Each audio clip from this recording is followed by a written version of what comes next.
It is Ahsoka Tano Thursday morning. Come, let us meditate like a Jedi.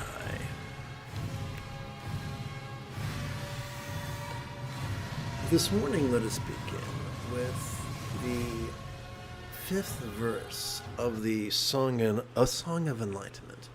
I'm going to be slurring a lot this morning.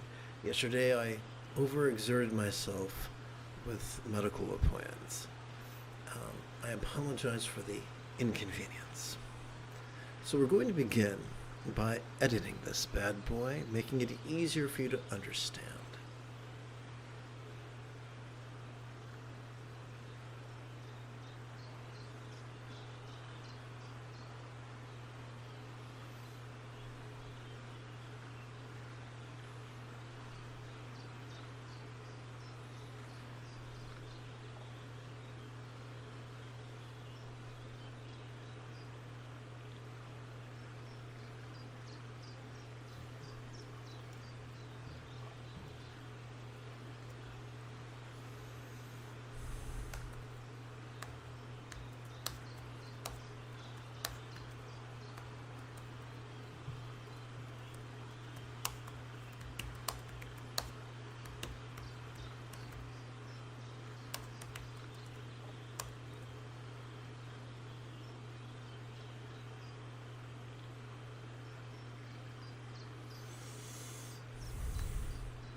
Come on, machine, don't fail me now.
Okay.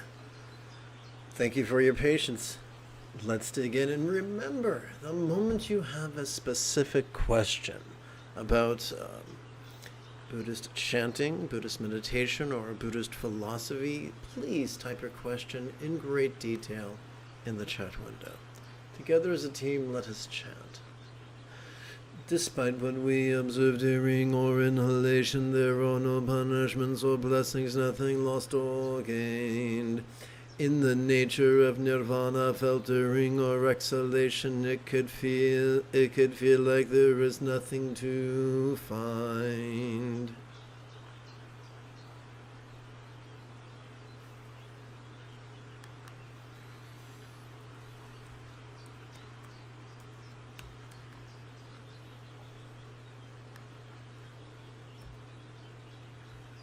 Aha.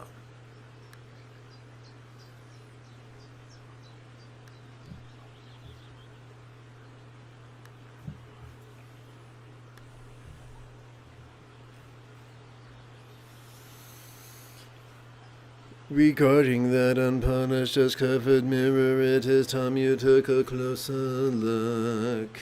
Okay.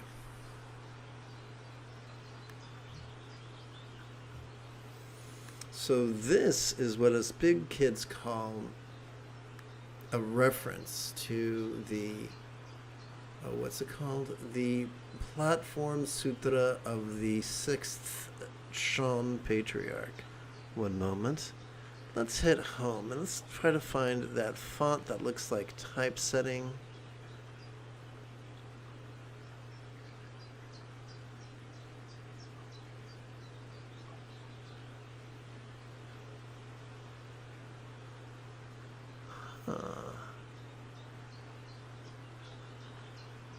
Maybe it's under G.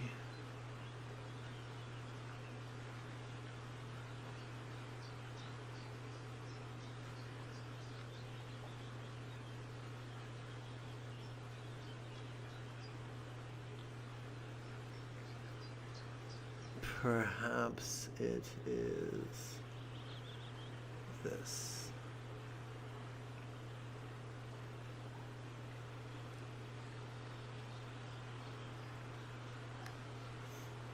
And for some reason, we're going to hit 24, 28. Okay.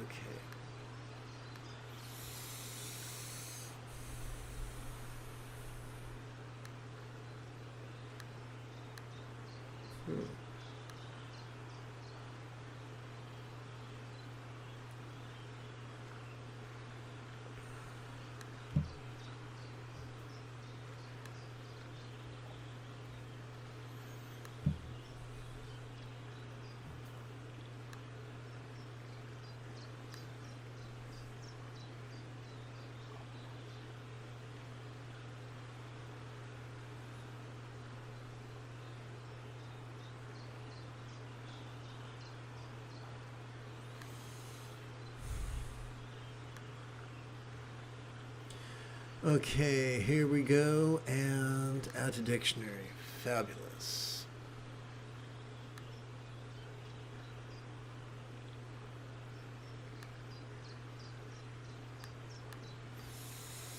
So regarding that unpolished, dust-covered mirror, it is time you took a closer look. Let us take a closer look at the preconceptions spoon-fed to us by religious patriarchy.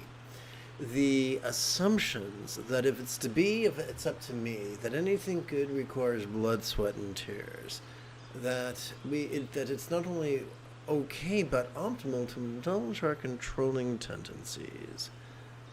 But the path of the Buddha is different. The path of the Buddha follows spiritual matriarchy, which is different than religious patriarchy.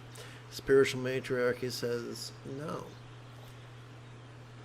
We don't have to chase after enlightenment. We can relax into enlightenment. Enlightenment need not require the length of time for 3 universes to form and melt away. It can be done in as little as a week. Bearing that in mind,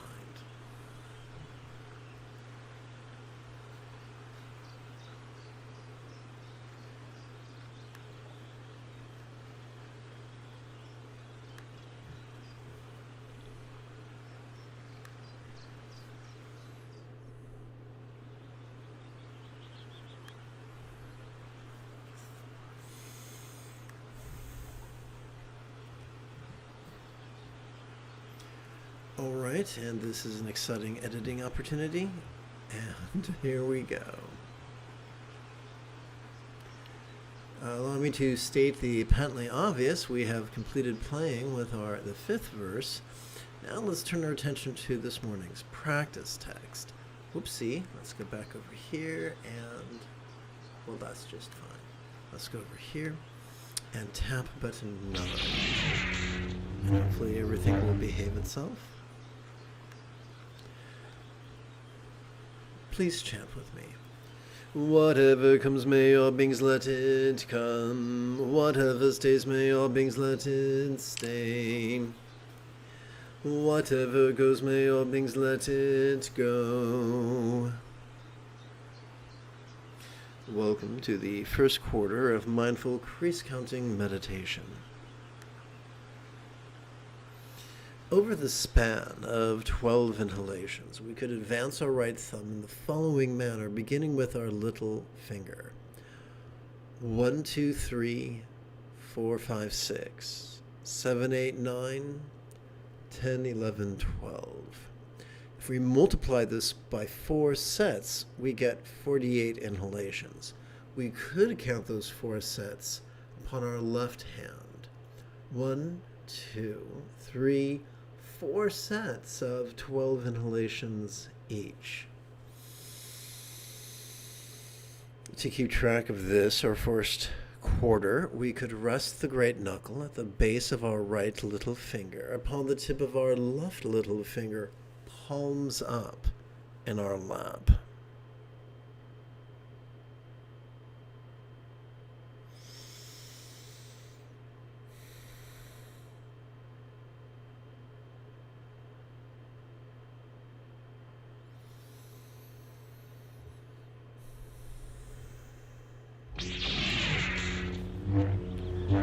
Doing so could gently invite our real or imagined subtle energies to coalesce in the bladder region of our lower abdomen. This could seem a trifle ungainly and perhaps even overwhelming. Please take solace in the adage that repetition is the mother of skill. Come to these live streams every 12 hours or so, and within a week or two, you could master the Buddha's Eightfold Path. Of course, there is an inferential proviso that when you come to these live streams, you will enthusiastically strive to follow my instructions, and if you don't understand them or you get weird results, you'll ask specific questions in the chat window. For a two-way street is the best way to learn. To try and fail and present your frustrations to your teacher is an excellent learning opportunity, provided your teacher knows the difference between their ass and a hole in the earth and gives a flying fuck.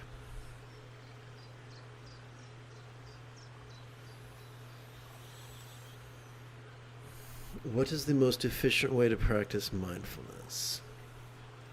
When we silently and mentally recite the demonstrative pronoun this during our inhalation, we could cooperate with our sympathetic nervous system in a manner that impels us to vulnerably, passively, viscerally, randomly, and fleetingly notice mind's antics of perception, emotion, intention, cognition, recollection, and imagination. But what are we to do with that which we notice? That brings us to meditation. Every time we silently and mentally recite the one-syllable verb ease during our exhalation, we cannot help but cooperate with our parasympathetic nervous system and the way that supports the physical relaxation and mental release that helps us to experience what we noticed during our previous inhalation as fleetingly less tantalizing, less permanent, and less defining. So together as a team, let's practice.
We could return to take a gander at the 6th verse of the Song of Enlightenment after 30 seconds of housekeeping.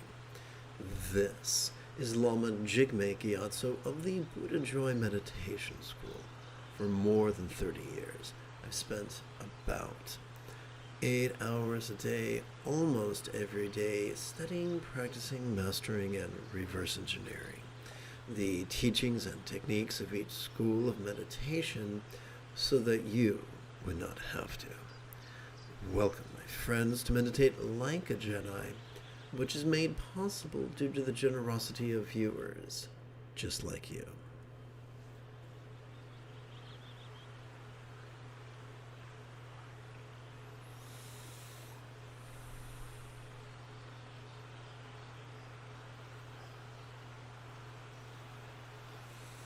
Okay, so quick edits.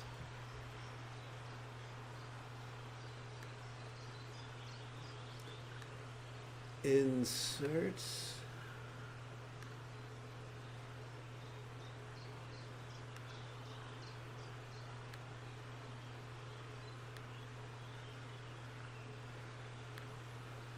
Insert.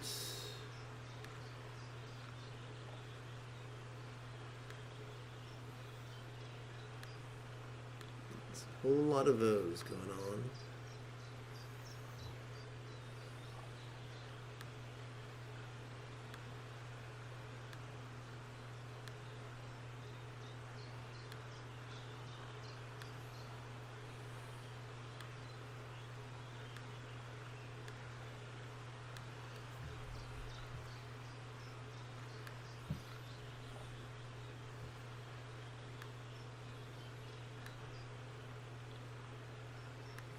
Let's chant.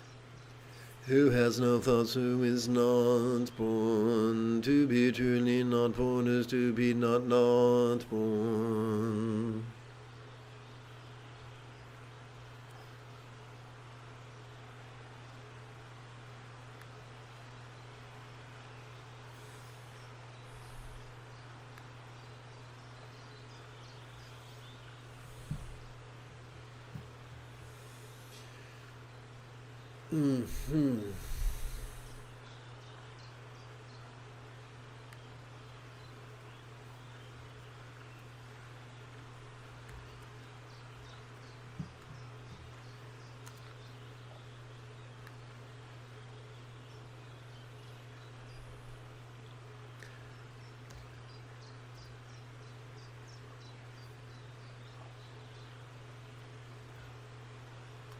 This is going to be really have to rely on. Oh boy, now I got to look it up on Google. I'm trying to look up how to spell mannequin.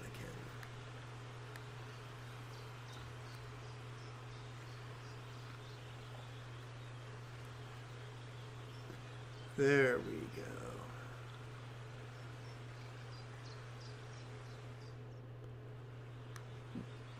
Wannequin. Okay, let's give that bad boy a shot. Manne.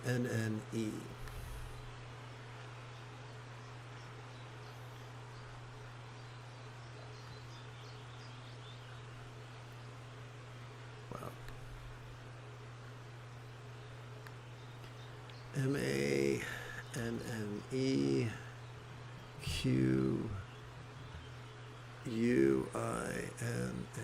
let's,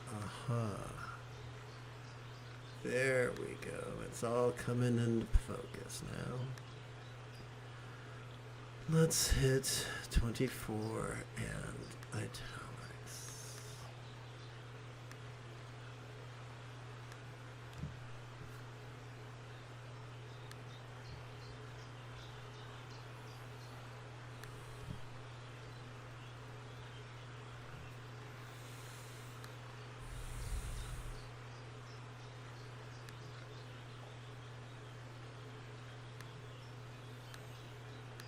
Oh, look, we get to play with another O. Let's hit insert.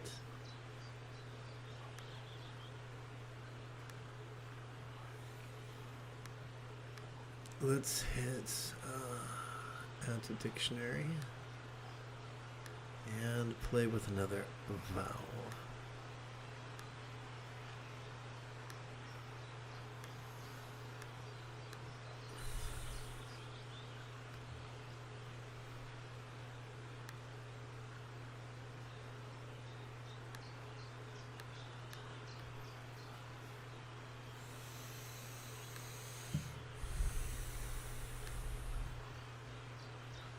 Okay, let's chant together. Okay, so they got some question from Tiger. My friend, I respect your confusion, but if you could be more specific, it'll help me to alleviate the confusion, for we do have a multi-minute time lag between the two of us. So let's chant. Who has no thoughts, who is not born? To be truly not born is to be not born. Ask a tailor's mannequin made of wood, how is the quest for Buddhahood coming? So the author is lampooning two destructive extremes. First, they are mocking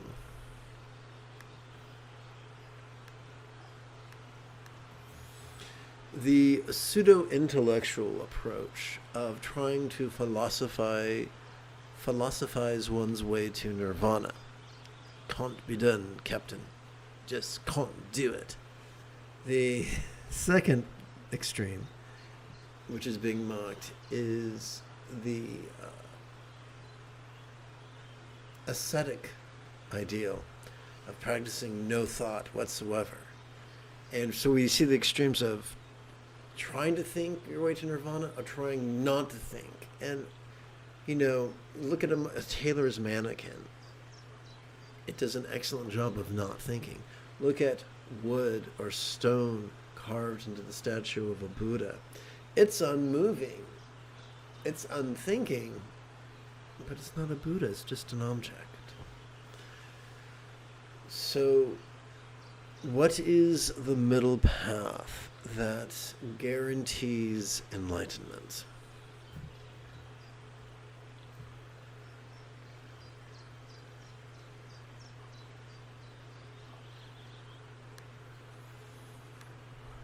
We'll answer that right now.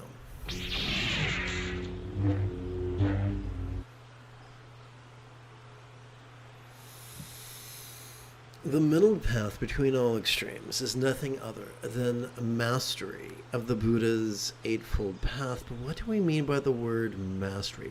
What's this thing we're talking about? Okay, Tiger asks a wonderful question.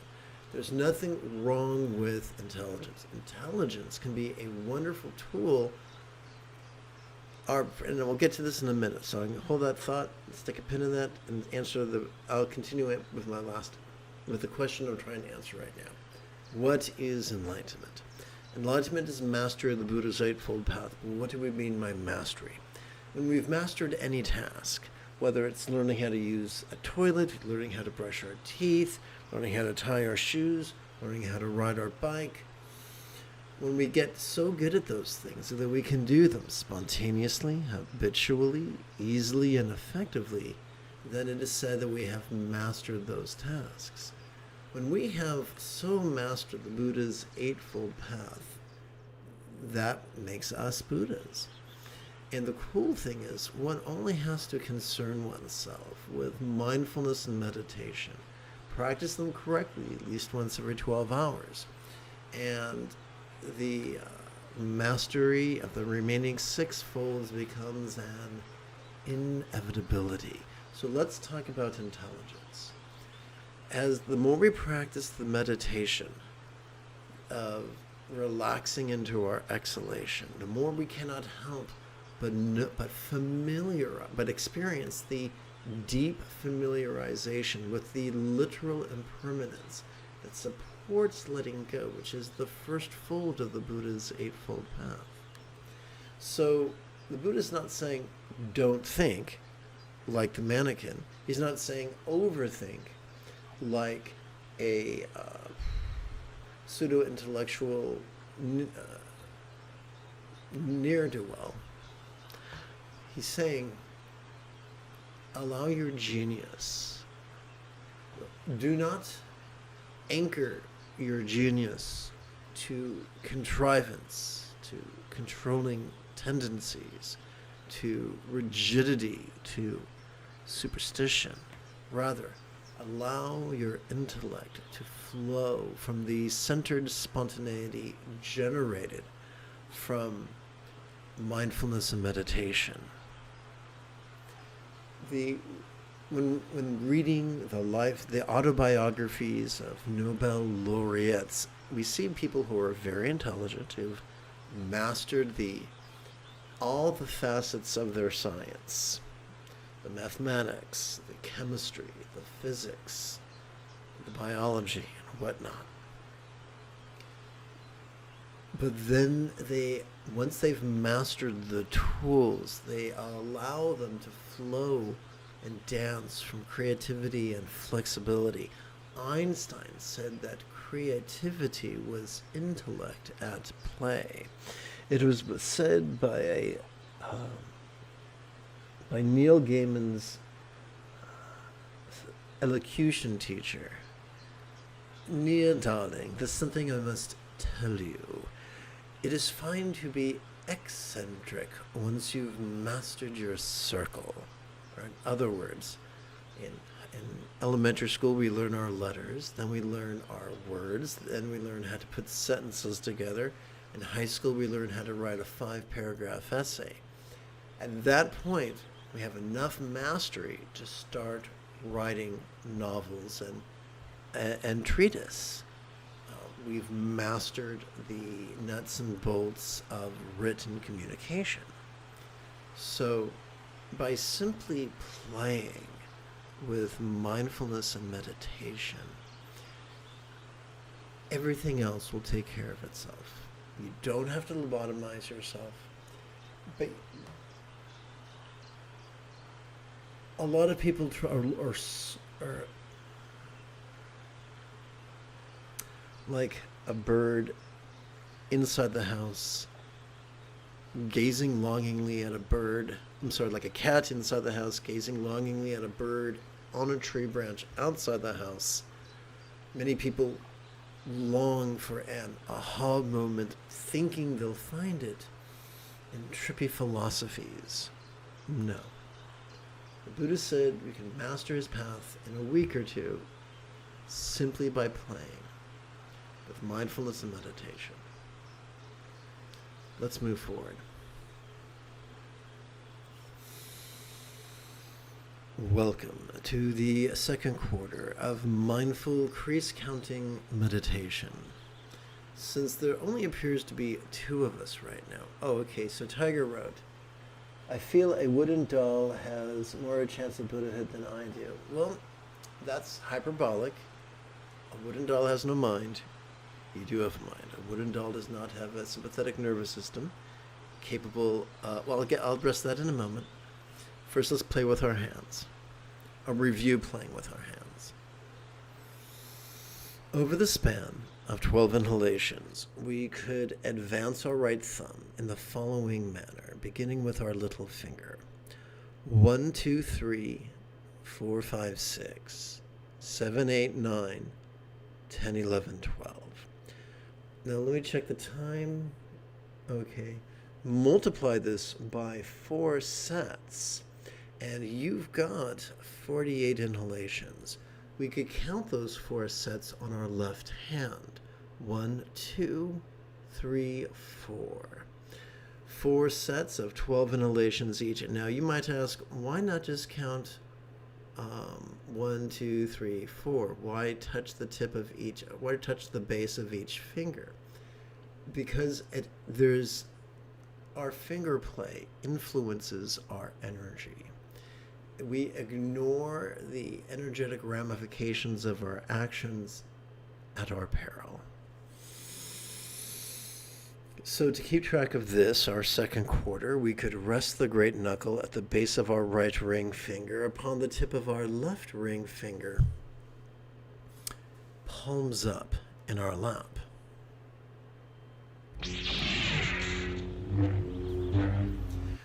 Doing so could gently invite our real or imagined subtle energies to coalesce in the navel region of our mid-abdomen. So our little fingers correlate to the bladder wheel, the bladder region. Our our index fingers correlate to our crown. Our middle fingers correlate to our heart, and our ring fingers correlate to our navel region.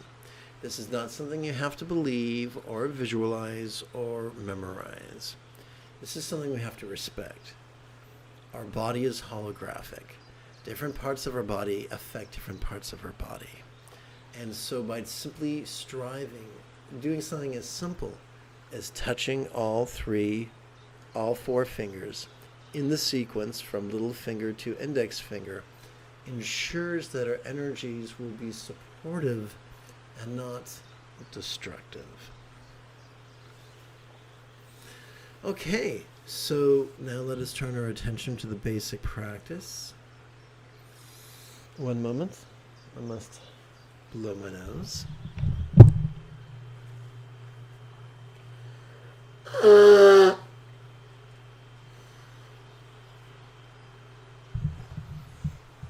Hope that was not deafening. So, in despondency, a good-hearted fellow hyperbolically said, I think a wooden mannequin has a greater chance to become a Buddha than myself. And I would like to dispel that, without being mean, without attacking someone's intelligence. Allow me to reassure you. Let me jump back for a second. Anybody with a sympathetic nervous system is wired to notice, to vulnerably, passively, viscerally, randomly, and fleetingly notice whatever cartwheels across the stage of one's mind, whether that is a perception, a sight, a sound, a sensation, a flavor, a scent, or the like, whether that is an emotion, an intention, a thought, a memory, or an act of imagination. We can notice those things because of our sympathetic nervous system, whether we want to or not. Everybody with a sympathetic nervous system has the potentiality to become a Buddha. We make the most of our sympathetic nervous system. The easiest way to cooperate with it is for us to silently and mentally recite the demonstrative pronoun this during each inhalation. An individual said, a mannequin made of wood has a greater chance to become a Buddha than me. However, a mannequin does not have a parasympathetic nervous system. You do. Because of our parasympathetic nervous system, we can physically relax and mentally release during our exhalation to such a degree that what we noticed during our previous inhalation could fleetingly feel as non-graspable as a vast empty void. Now, every good English teacher will remind us that a simile is only as powerful as it is relatable. So we have to ask the question, what? What is a real-world example of a non-graspable, vast, empty void? And the answer is right in front of our face. What about the illusion, or how about the illusion of the infinite azure sky on a bright and beautiful cloudless morn, which, although is tantalizing to the eye, is non-graspable to the hand?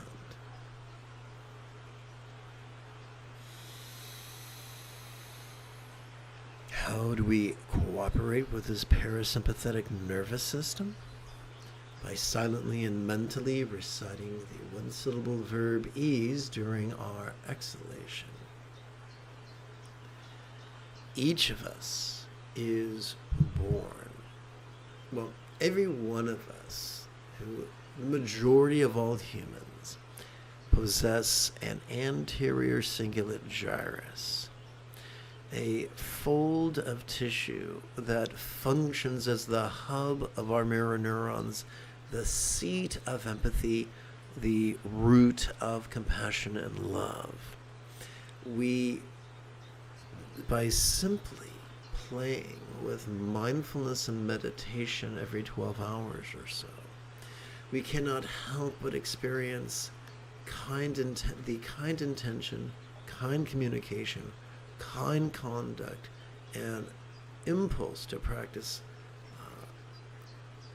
both the cooperation and kindness, commerces, both the, I'm stumbling for a word here, to experience right commerces, cooperation, and kindness, which constitute 50% of the Buddha's Eightfold Path. We are already wired to do that, and the key to striking the match that's already in your hands is simply to play with mindfulness and meditation every 12 hours or so.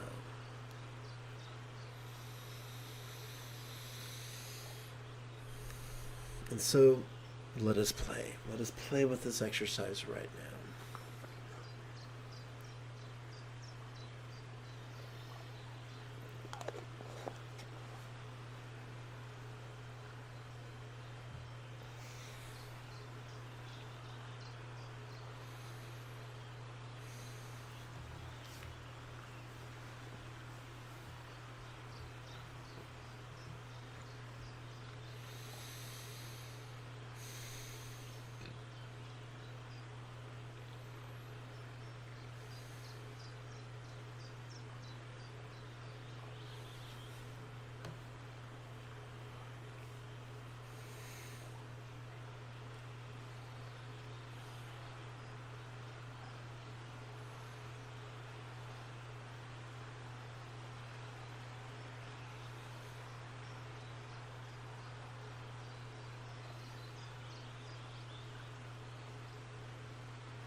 Let us return to the Song of Enlightenment and take a gander at the 7th verse. And by take a gander, I mean edit it, and then chant it, and then receive an explanation.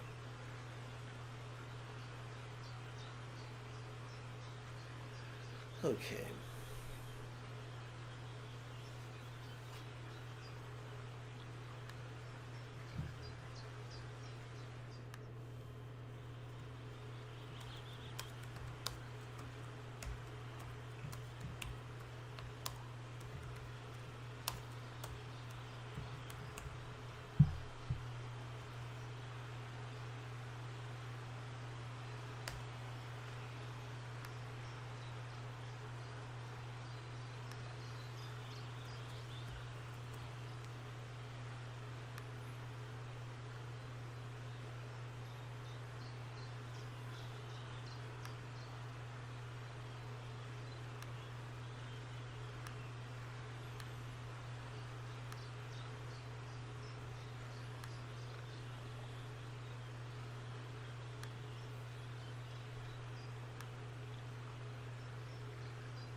Please chant with me. As you relax into your exhalation, release your grasp on the material world. In the midst of nirvana, eat and drink your fill of that which you notice during your inhalation.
Well, all right.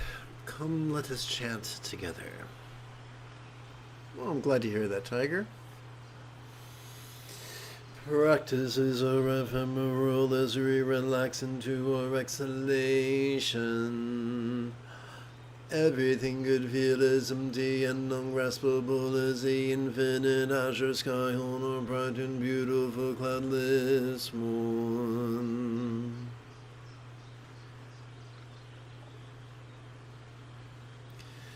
This is the perfect enlightenment of a Buddha.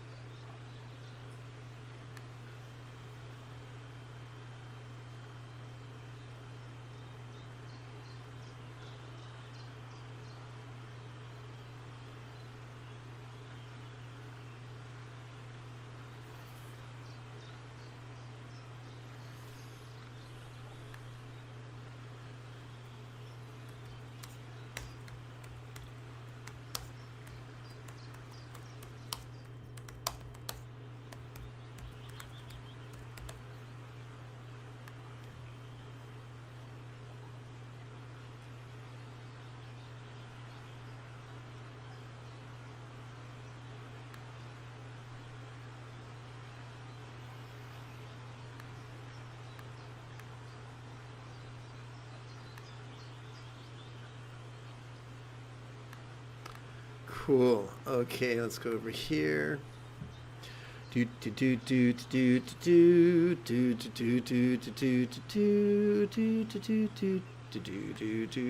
Okay, and let's put it all together and see what we get. As you relax into your exhalation, release your grip. Wow, having some time. My mouth is turning into oatmeal.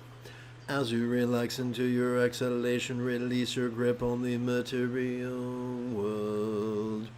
In the midst of nirvana, eat and drink your fill of that which you notice during your inhalation.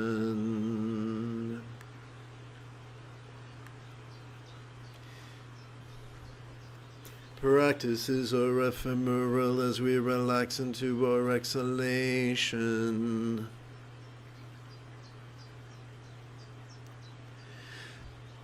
Everything could feel as empty and ungraspable as the infinite azure sky on a bright and beautiful cloudless morn.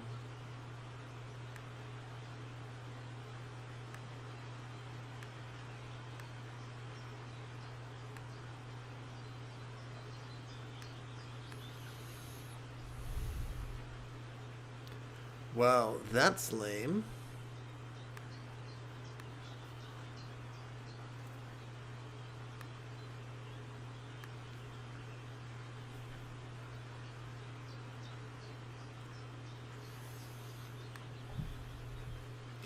This is the Buddha's perfect path of enlightenment.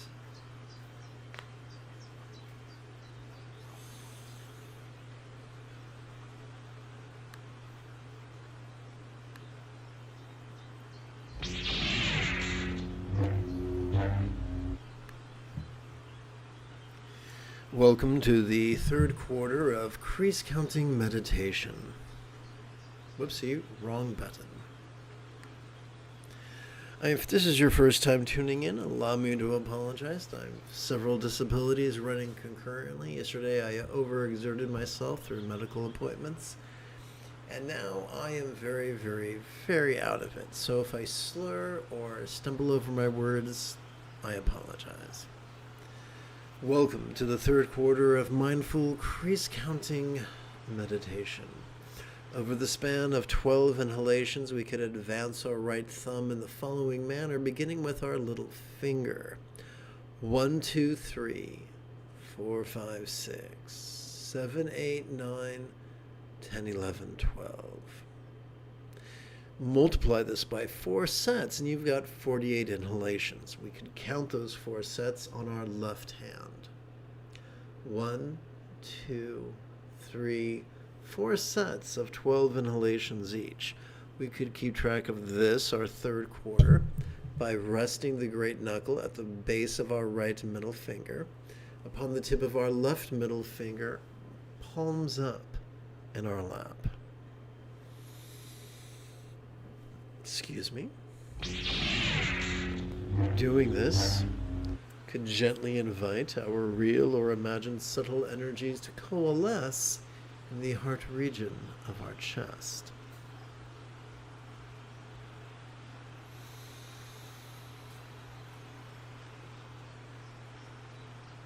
By silently and mentally reciting the demonstrative pronoun during our inhalation, we cooperate with our sympathetic nervous system in such a way as to cause us to vulnerably, passively, viscerally, randomly, and fleetingly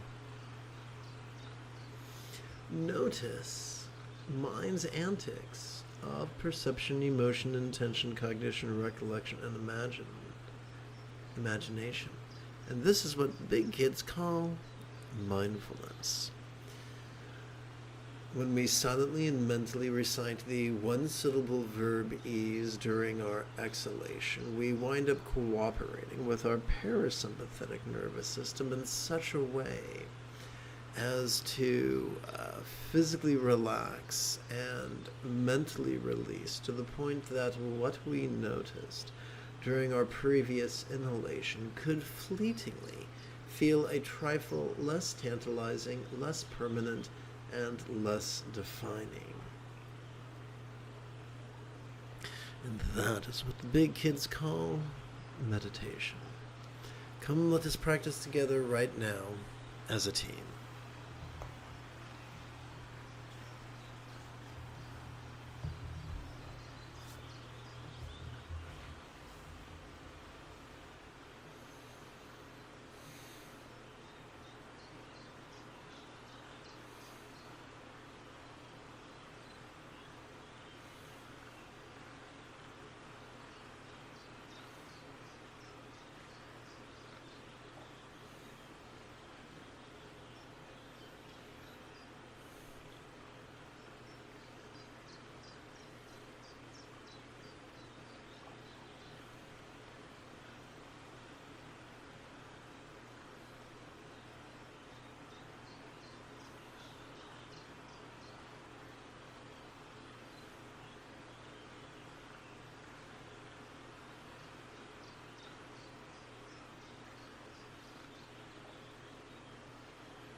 The final verse we're going to explore this morning is the 8th verse of the Song of Enlightenment.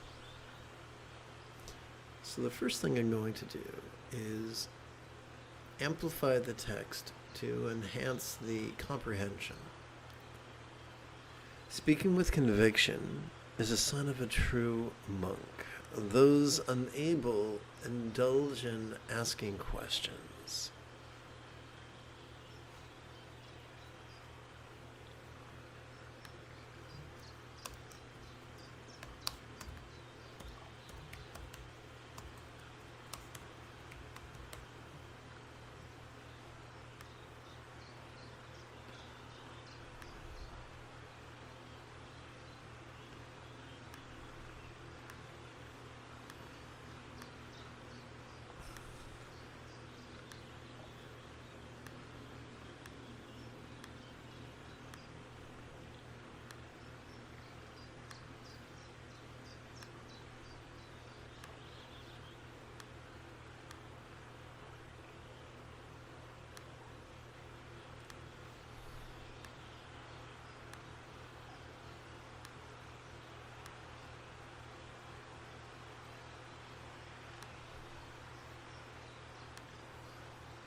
Insert.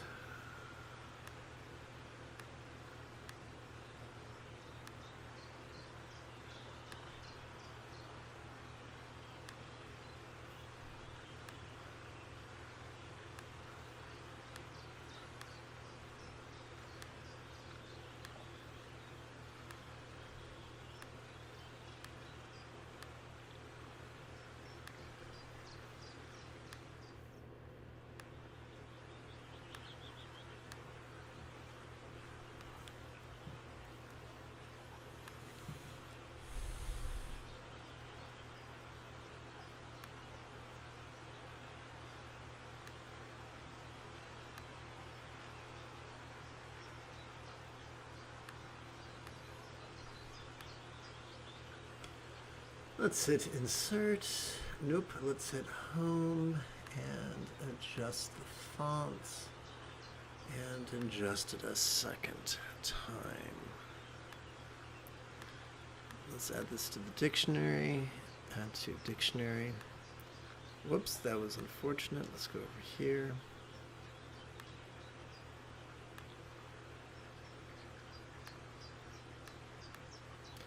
All right, and now together as a team, let's chant.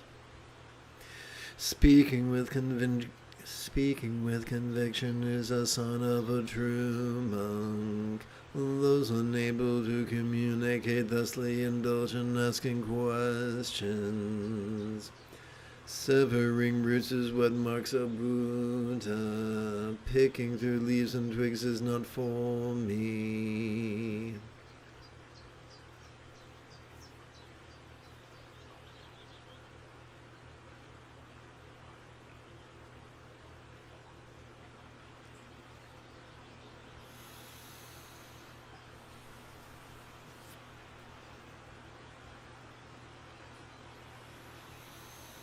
So, amongst the pseudo-intellectuals, amongst those still enslaved to their controlling tendencies, there can be a great propensity to obsess over minutia, to master minutia. I know I fell into that trap for many years myself.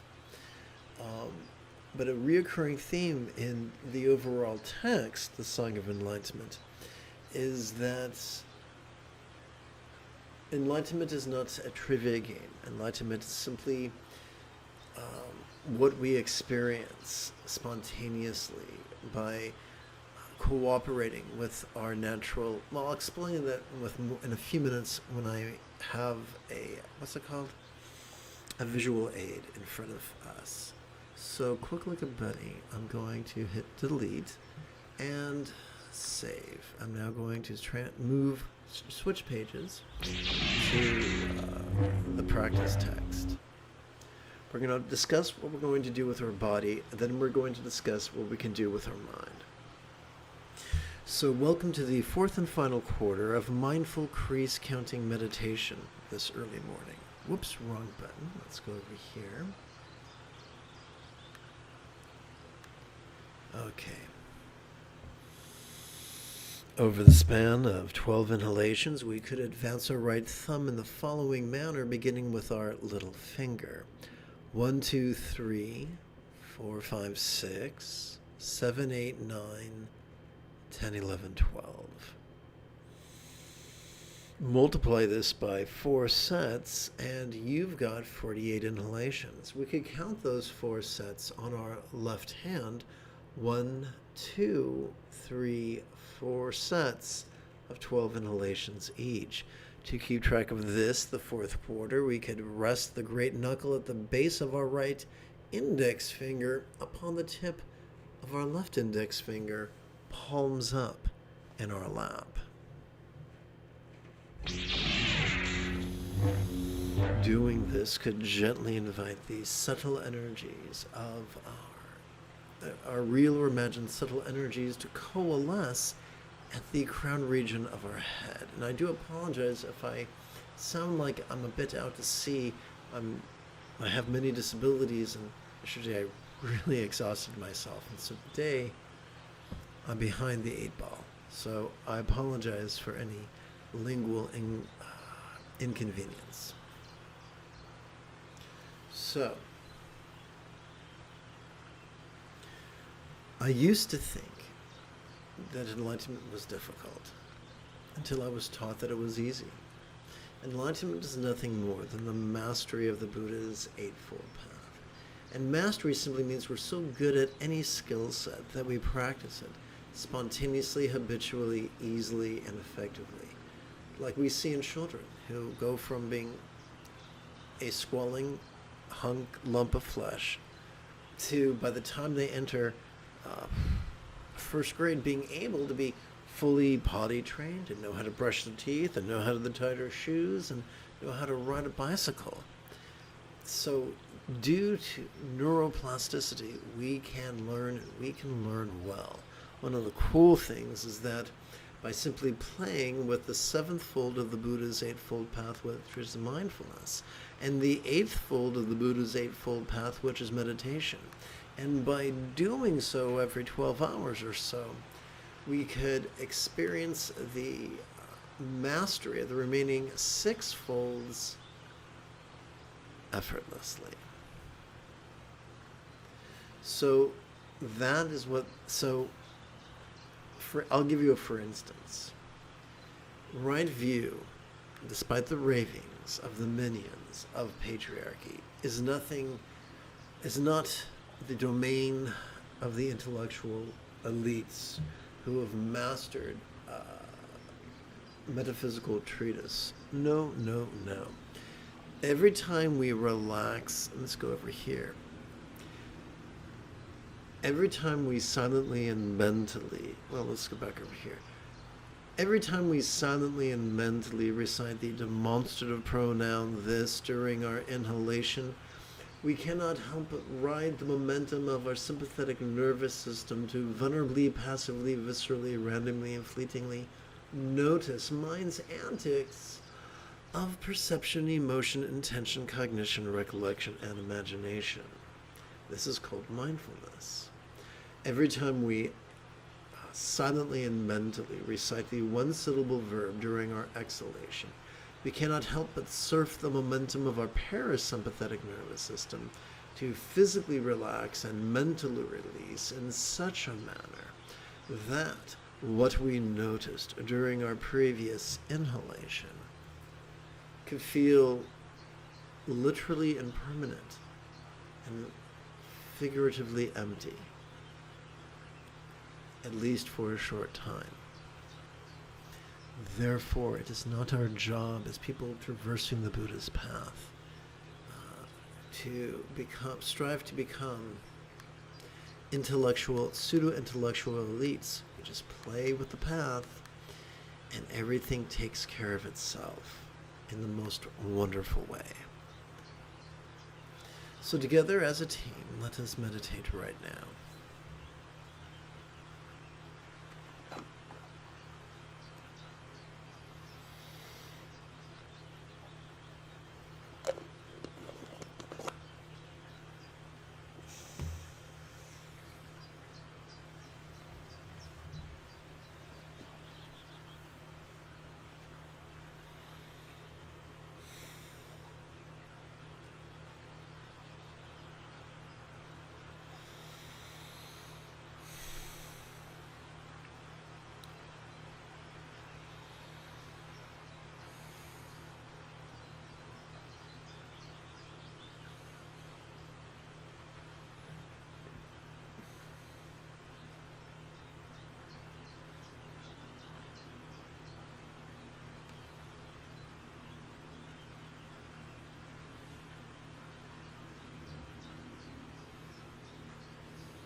You've taken your first step into a much larger world. If you feel that I have earned it, you could give this live stream a thumbs up. You could even help support this channel.